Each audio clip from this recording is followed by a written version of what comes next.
This is clearly the entrance to hell. But when the hell ticket inspector scanned the man, the computer showed he was a citizen of heaven. So the inspector immediately pointed to the gate leading to heaven and told him to leave this place of trouble right away. Under the watchful eyes of the wicked, the man calmly opened the door and walked toward heaven, with the road to paradise right in front of him. All the evil souls swarmed toward the gate, but when it opened again, what greeted them was the sea of fire from hell. Terrified, they could only get back in line under the inspector's urging. Then an 80-year-old man came walking up. Although the old man had never killed anyone, the system judged him to be a murderer. It turned out that in life, he had been a fraudster who drove many innocent people to take their own lives. So the old man was assigned to the tongue-pulling hell. The executioner didn't hesitate for a second, grabbing scissors and snipping off the old man's tongue. Next, 3 boys were sent to the screaming hell for school bullying. But when it was time for their punishment, they kept making excuses. One woman even claimed she was a very kind person. So the judge pulled up video footage from the deceased celebrity's life. It turned out she couldn't bear the vicious online comments, had suffered relentless personal attacks,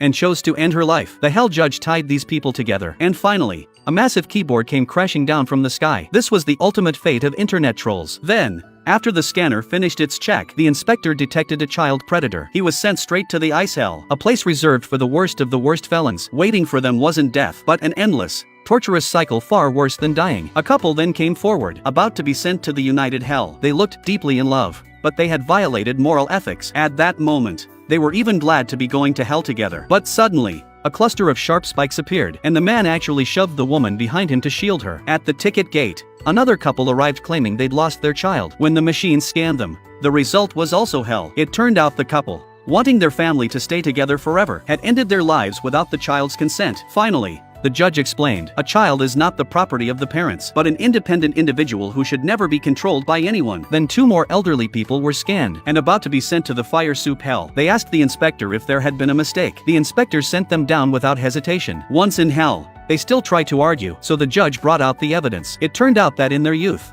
they had adopted a daughter and abused her daily, causing internal bleeding and multiple fractures all over her body. Right then, another man arrived, destined for the fire soup hell. But then the computer started blaring non-stop alarms. All the wicked souls nearby turned to look with curiosity. It turned out the man was a serial killer. Realizing the fire soup hell would be too light for him, the inspector gave him the full hell combo package.